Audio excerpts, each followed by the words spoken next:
Hello and welcome back. I am Vandana and we are learning English grammar of class 5. This is Magic Mind series by Galaxy Publication and here is a book, Pebbles of Grammar. Let's start chapter number 3, Nouns, Naming Words. So this is our chapter. We are going to learn about nouns. Let's move on to let's learn. So you know that names of person, animals, places and things are naming words. आपको पता है कि किसी person के name को, animal के name को, place के नेम को और थिंग के नेम को हम नेमिंग वर्ड्स कहते हैं. So the naming words are called nouns और इन्हीं नेमिंग वर्ड्स को हम नाउन्स बोलते हैं. The name given in common to a person, animal, place or thing is a common noun.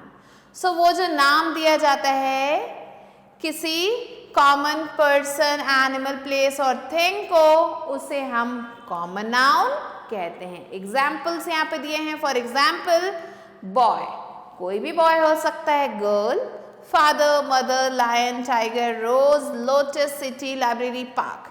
तो ये जो है कोई भी चीज़ हो सकती है, कोई भी एक जनरल चीज़ की बात करें, किसी भी एक जनरल बॉय, गर्ल या फिर किसी जनरल टाइगर या फिर रोज की हम बात कर रहे हैं. The name given to a particular person, animal, place और thing is a proper noun. वो नाम जो किसी एक पर्टिकुलर पर्सन को, एनिमल को, प्लेस को या फिर थिंग को दिया जाता है उसे हम प्रॉपर नाउन कहते हैं. A proper noun always begins with a capital letter. हमेशा याद रखना कि जब भी आप proper noun लिख रहे हैं उसे हमेशा capital letter से start करना है. Examples हैं. For example, Mahatma Gandhi, Delhi, Mumbai, Amitabh, Ganga, Himalayas, Saturday, January. ये जितने भी नेम हैं आप देख सकते हैं कि ये सारे कैपिटल लेटर से स्टार्ट हैं एंड ये सारे proper nouns है. Now let's move on to let's practice. So here you have to do a exercise which is rewrite the following sentences. In sentences को हमें दोबारा लिखना है and write all proper nouns beginning with capital letters. जितने भी proper nouns है उन्हें हमें capital letters से start करके लिखना है. So let's do it. First one is Tom and Jerry are friends. तो क्योंकि यहाँ पे टॉम एंड जेरी जो है दो चीज़ों के नाम हैं तो इसलिए इन्हें हम कैपिटल में लिखेंगे एंड आर फ्रेंड्स इसके बाद हम लिख देंगे. So this is our sentence. Next, Jack and Jill went up the hill. Again Jack and Jill ये दोनों ही जो है एक स्पेसिफिक नेम है इसलिए इन्हें हम जो है कैपिटल में लिखेंगे एंड इसके बाद लिख देंगे जो रेस्ट ऑफ द सेंटेंस है उसे. Next, third one, Mumbai is the capital of Maharashtra. Mumbai का M capital. Mumbai is the capital of Maharashtra. M capital क्योंकि एक स्टेट का नाम है and then full stop. Similarly, fourth one, I was born in September in Delhi. So I capital was born in September का S capital क्योंकि ये एक month का नाम है. in so Delhi का D capital. Like this we have to complete this. Now the fifth one is Delhi is located on the banks of river Yamuna. So here again Delhi is located on the banks of river Yamuna. Y capital क्योंकि ये एक river का name है. Like this we have to fill. Sixth one, the Taj, T capital, महल का M capital, was built by Shahjahan. Shahjahan का first word capital. So like this we have to complete this. Do the rest three yourself. Now let's quickly move on to B exercise, which is read the paragraph given below. यहाँ पे एक paragraph दिया है, उसे हमें ध्यान से पढ़ना है. Underline the common nouns in green color. जो भी कॉमन नाउन्स है उन्हें ग्रीन कलर से अंडरलाइन करना है, प्रॉपर नाउन्स को पिंक कलर से अंडरलाइन करना है. So let's start. Mahatma Gandhi proper noun है, पिंक कलर से करेंगे. Then October, Porbandar Gujarat, Mohandas Karamchand Gandhi England, South Africa, India. Then again we are going to underline Bapu, father, nation, father of the nation पूरा आएगा. जनवरी, daily. So ऐसे हमें प्रॉपर नाउन्स को पिंक से underline करना है. सिमिलरली हम क्या करेंगे, ग्रीन कलर से कॉमन नेम्स को अंडरलाइन करेंगे. तो कॉमन नेम है city. Next we can underline movement, truth, non-violence. Similarly, जो बचे हुए rest हैं, that you have to do yourself.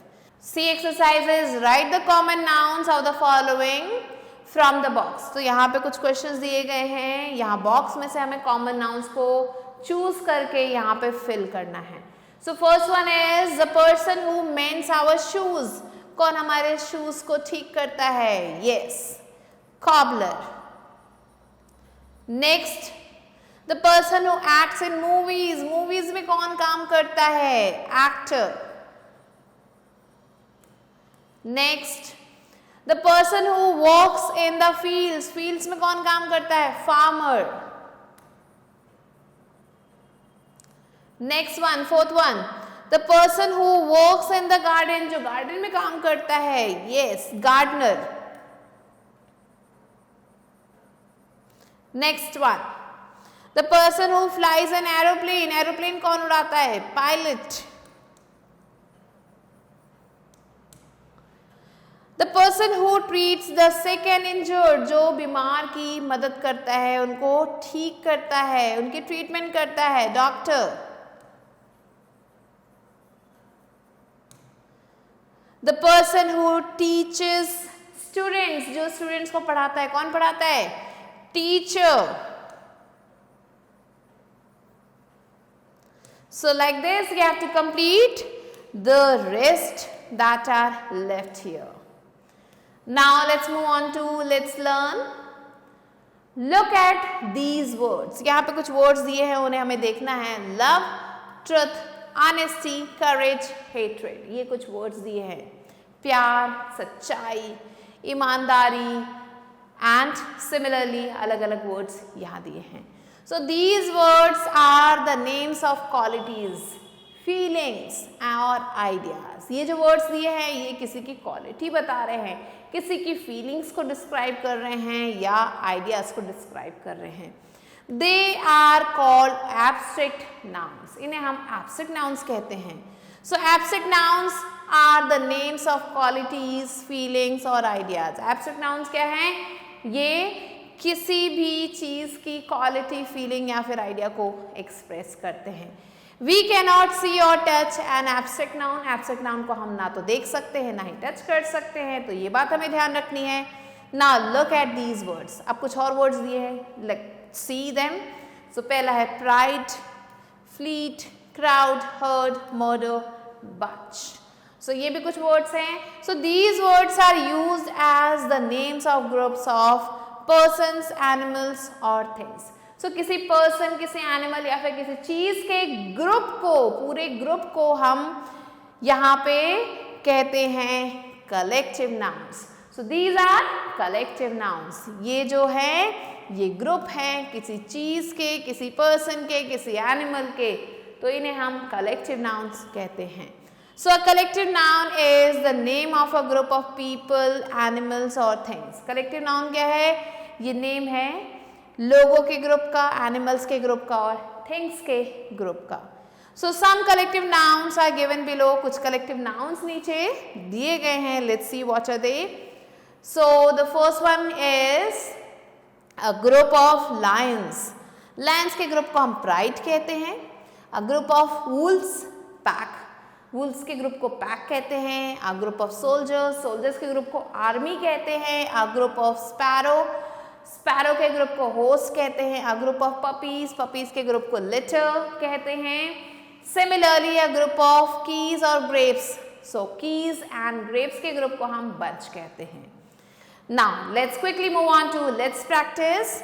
D exercises fill in the blanks with the suitable collective nouns given below. यहाँ पे कुछ collective nouns दिए हैं, यहाँ से चूज करके हमें यहाँ पे fill करने हैं. So let's do it. First one is a dash of flowers. तो flowers का तो बन गया एक bunch. Let's write it here. Now the second one is a dash of deer. So again here a herd of deer. Third one a dash of wolves. So wolves का होता है a pack of wolves. Next fourth one a dash of dogs. Dogs के group को हम कहते हैं kennel. So a kennel of dogs. Fifth one a dash of robbers. Robbers के group को हम कहते हैं gang. So a gang of robbers. Sixth one is a dash of bees. Bees के ग्रुप को हम कहते हैं swarm. So a swarm of bees. Seventh a dash of ants. Ants के ग्रुप को हम colony कहते हैं. So a colony of ants. Similarly dash of fish. So the group of fish is called shoal. A shoal of fish. So these are the answers that you have to write down. Now let's move on to E exercise, which is underline the abstract nouns in the following sentences. कुछ sentences दिए गए हैं, इसमें हमें abstract nouns को underline करना है. Love is good. Love is the abstract noun here. Solomon was famous for his wisdom. Wisdom is the abstract noun. Honesty is the best policy. Honesty. Greed is a curse. Greed. A thing of beauty is a joy forever. Beauty. Joy also. So, like this you have to fill the rest of the answers. Now let's move on to F exercise, which is circle the abstract nouns. तो यहाँ पे हमें क्या करना है? abstract nouns को circle करना है. Friend abstract noun नहीं है. Child ये भी नहीं है. Friendship yes. Childhood yes. Slave no. Slavery yes. Loyal, loyalty, lively, womanhood, growth, youth. So like this, do the rest. Now let's move on to G exercise, which is replace each set of colored words with an abstract noun. यहाँ पे कुछ colored words दिए हैं, उन्हें abstract noun से हमें replace करना है. So here the first one is the state of being in misery is a curse. So ये जो sentence है इसे हमें replace करना है किसी abstract noun से. So here the first one is the state of being in misery is a curse. So here we have to replace this pink colored words with abstract nouns. So यहाँ पे जो सही बनेगा sentence वो है misery is a curse. Next second one, she lost her mother when she was a young girl. तो यहाँ पे जो सेंटेंस बनेगा वो होगा she lost her mother in her childhood. Next third one is the act of begging should be banned by law. So the sentence will be begging should be banned by law.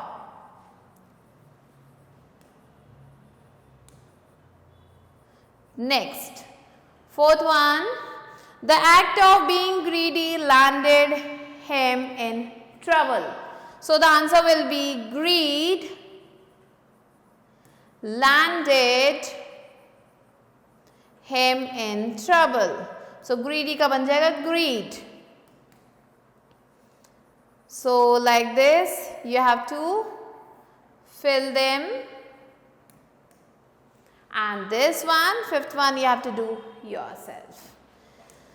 Now let's quickly move on to let's learn. Here you have to look at the following nouns. यहाँ पे कुछ nouns दिए हैं, उन्हें हमें देखना है. यहाँ पे nouns क्या क्या लिखे हैं? यहाँ पे लिखा है milk, rice, water, chair, tree, wheat, greed, friendship, bird, flower.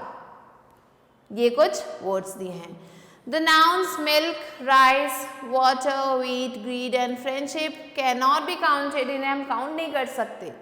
We cannot say or write them as 2 milks, 3 waters, 4 wheat. हम इन्हें ऐसे भी नहीं लिख सकते. So these are uncountable nouns. इसलिए ये uncountable nouns हैं. So the nouns that cannot be counted are called uncountable nouns. वो nouns जिन्हें हम count नहीं कर सकते उन्हें हम uncountable nouns कहते हैं. The nouns chair, tree, bird and flower can be counted. इन्हें हम count कर सकते हैं. So they can be written as 4 pens, 2 chairs, 10 birds, etc. इन्हें हम ऐसे भी लिख सकते हैं. So the nouns that can be counted are called countable nouns. वो nouns जिन्हें हम count कर सकते हैं उन्हें हम countable nouns कहते हैं.